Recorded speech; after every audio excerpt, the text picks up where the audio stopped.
Hi, movie breakers. Here's Lida live from Venice with an interview with a great director who has this movie in competition. It's called Adagio, and if you know Stefano Sollima, hello Stefano. Nice to meet you. Then you know that he is specialized, if we can say so, in crime thrillers, and this is a very gritty, very dark one. It's actually, I would even say, apocalyptic in its settings. So it's the story about a young kid who lives in Rome and gets embroiled in a lot of trouble. But what I want to ask is, how did you imagine this great imagery, this setting with a fire ring around Rome? Was it inspired by the real wildfires in Greece, or by environmental change, or by what? No, I mean, the idea of Adagio was to tell a story about three really old criminals. They are really old. One he has cancer, is dying, and the other one is blind, and the third one he has dementia. And the idea was to have these three old criminal legends at the end of their life, at the end of their story, trying to have a last moment of redemption, helping a young, pure, innocent, a little bit dumb, kind of, guy. And we needed to have and to give to the movie an apocalyptic look. The city is burning, because that's a kind of funeral of a criminal era. And this night is the last night of our character. So I felt that using wildfire was an interesting visually and dramatically element to help telling the story, to help giving a mood to the movie. And then it's inspired by something that is real in our life. In Rome 2 years ago, while we were prepping and writing the movie, there was a lot of wildfires and then a lot of blackout that I felt it was an interesting element to use in our movie. How much of those great camera images are your work and how much is the cameraman's? Did you merge with your ideas, or was it more his take or more your take? No, I think Paolo Garnera is an incredible DP. We did together almost everything I did. So we are kind of an old couple. We know each other a lot, so I think it's something that comes, and we don't need to speak a lot. So this was the visual idea of the movie from the beginning. It's written that way. All your movies on the surface feature on crime, but here this is also very much a family story, a story of fathers and sons. Where did that come from? I think of the use I make of the genre. I think I use the genre to. It's a smart way using the genre to be politic, but in the good sense of the word, meaning that you pay attention to the real world that surrounds you. And I think that the genre, in this case the crime, helps you in make a movie that is equally entertaining but also smart, that speaks about human being. So it's also what I noticed a man's world. We basically have one minor female character, but she also has very few, very quite insignificant scenes. So basically all the main characters are male, and nearly all the people we see in the main scenes are male. Why is that? I think that was a coincidence. because the idea was to tell a story of three old criminals that helps a kid. And then I felt it was biasing to have as a emotional core of the movie the father and son relation. That it's not, I haven't seen a lot of movies about it, and then it's something that is real in life. I have two kids. So it's originally in the treatment we had Adriano Giannini wives, the cop. But then, if you want to tell the story of a relation between a father and son, it's like we decided to make him divorced because makes more stronger his character.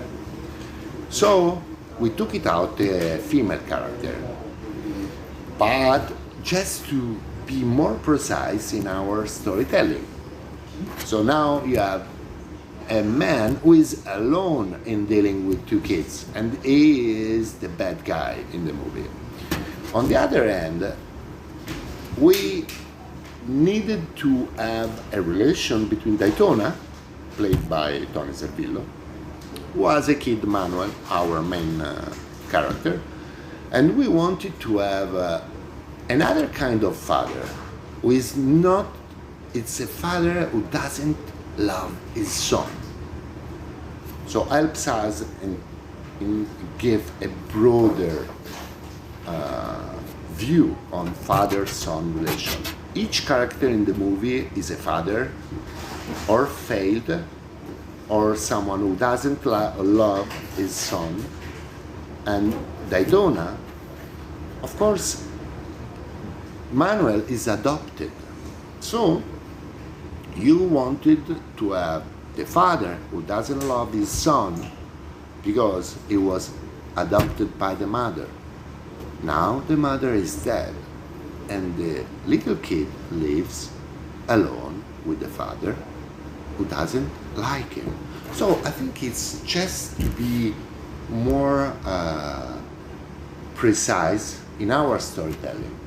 So I don't think it's like nowadays, after years and years, the Me Too, I mean, I think it's something that has to be kind of, we need to be vigilant, we need to be really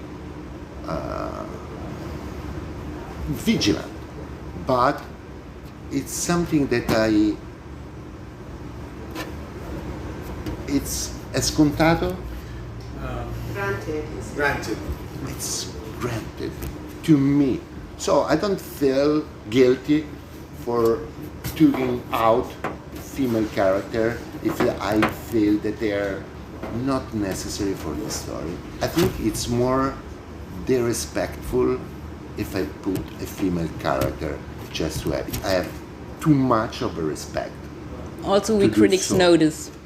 We notice if a female character is there just to be a token. Critics This know. makes me crazy because it's like we discuss about something that for me, and that's the reason why I made this movie, for my two kids, for them, it's already granted. They don't understand why we are still speaking about it. And this is true. If I speak with my son, two sons, for them, it's already like this. It's kind of we are discussing about something that was, but it's not. What do you mean by the something? You mean like the emancipation movement that it's already granted? No, I mean to be I just lost you. to feel for an artist to feel guilty if you don't have represent. Yeah. No, I mean, it's kind of, if I tell a story of young kids, you can argue why we don't equally represent old people, and then you say, okay, yes, okay, we know. No but token let's characters. move on, because somehow I watch a lot of movies where I don't get why they trying to represent everything. They go so much off rail. in terms of the story you are telling, because then you become not precise. And in our story was just father and son. They are three criminals trying to help a kid. So we left just one really strong female character. And a minor but important plot point is also the political corruption that's just seething through the city. So the fire almost seems like also a metaphor for that. What's burning kind of in the system is burning literally. And do you think that it's kind of because of liberalism, that it's just like we are going too far? It's all going too much liberal things that are happening, so that political people, they just don't have no values anymore? I think that that's exactly what our story is about. If think all the relation you have between characters, aside two, are driven by money. That's it. It's just money. Money and power. So you don't have anything else. Human relation, parental relation. You don't have anything. Everything is driven by the money. And the only character in our movie who is not driven by the money is Camillo. He doesn't care. He has a little bit of coin, a little bit of money, and gives to the guy. He doesn't care. And then he helps the kid just because it's the right thing to do, without having anything on the back. And the two kids, and this is more important, the two kids you have in the end, they exchange the earphone. They don't know each other. It's just a gift. A gift because I cannot use it because they are going to put me in jail for a while, and I give it to you without pretending anything else in exchange. So that's a little bit of the politics that you have in the movie. Everything is about the money. So would you say that since those gangsters, even though they are bad, like some of them also have some old values kind of, would you say that is the message of the movie, or part of the message that would help society to create something better for the next generation whom the end is focused on? This was exactly the idea. So it's they make a supreme sacrifice in order to take a gigantic step back, in order to let the new generation and the kid to live. Well, that sounds... And then the baton that they gave to them, it's not about criminality. They are three criminals, but they allowed the guy to live. And this is exactly what I feel that we will love to do, to take a gigantic step back and to have them driving the world. Well, thank you very much. I get a lot of signals from the press people to wrap it up, so I thank Stefano Sollima. Adagio is running at the Venice Film Festival, and it certainly will come to German cinemas as well. We tell you more about it at Moviebreak, so that was another interview. Thank you and goodbye. Goodbye.